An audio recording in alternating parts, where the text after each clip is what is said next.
Hey guys, it's Emma Vigling with TYT Politics. Hope you had a really nice Super Bowl weekend. It looks like to me that the Giants are the only team that can beat Tom Brady and Bill Belichick in the Super Bowl. I don't know.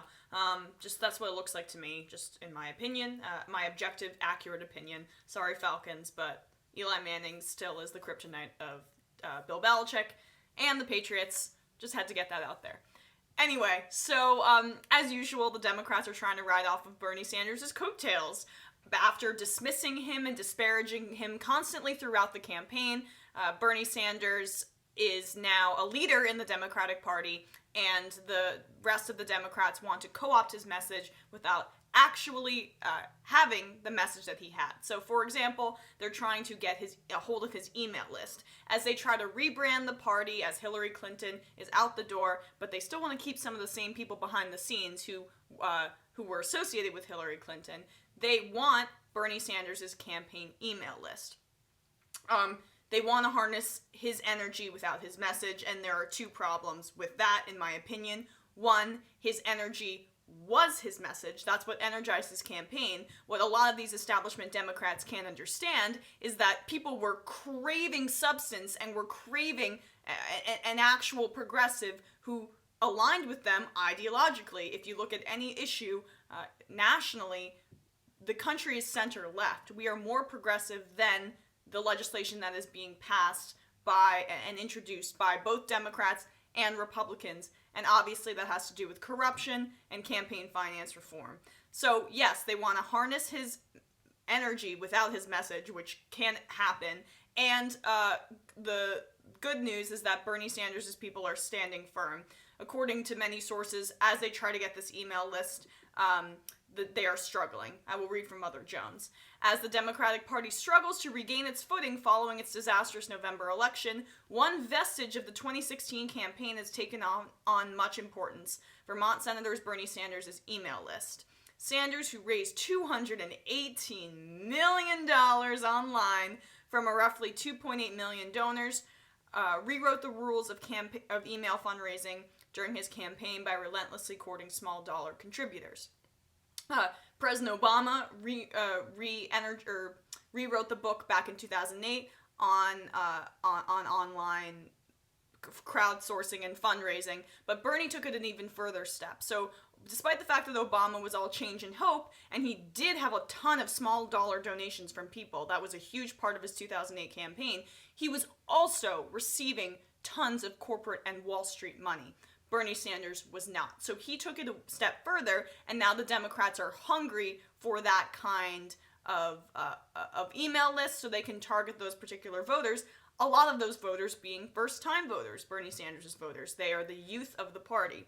If you recall, Senator Ted Cruz forked over his email list to the RNC and to the Trump people after he humiliatingly lost to Donald Trump, and Trump dragged his wife's appearance through the mud, accused his father of assassinating JFK. Ted Cruz could not have fallen any lower, and it was lovely to watch.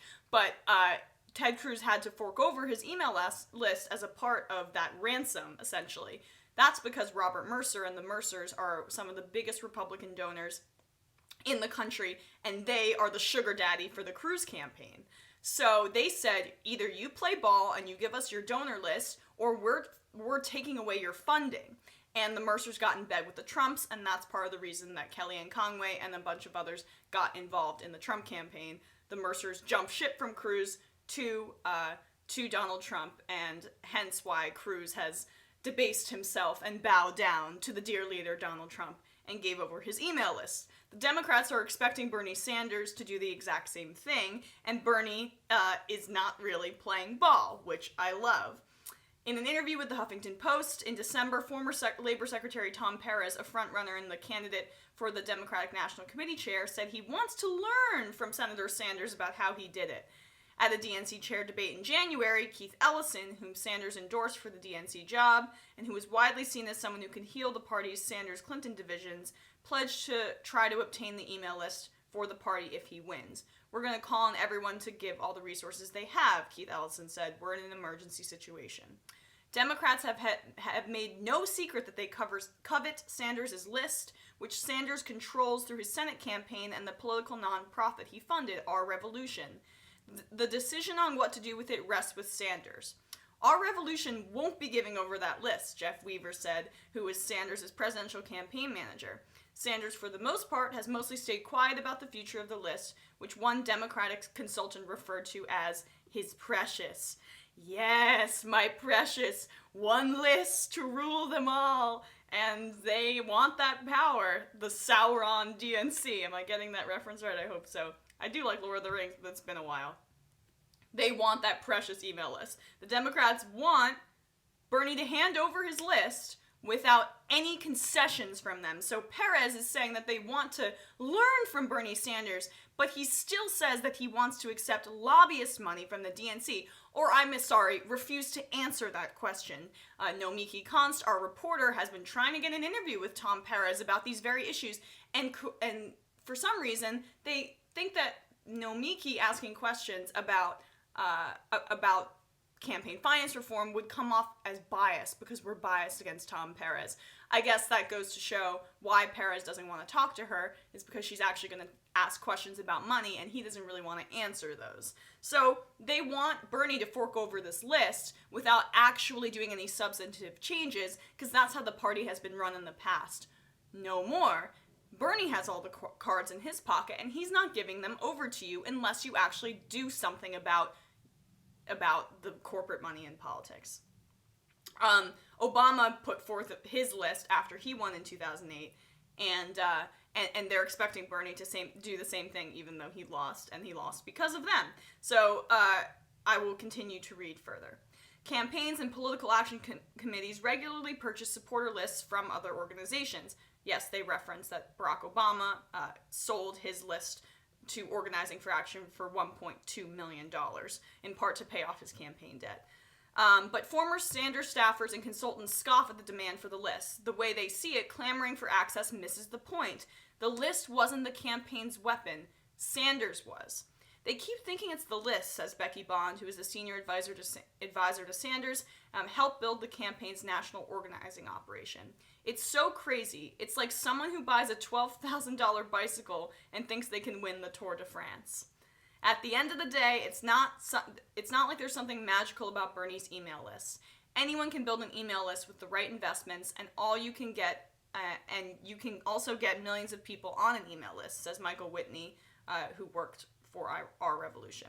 The thing that differentiates Bernie's from any other email list is that there is a message of people bringing in this together, and there was a message of empowerment.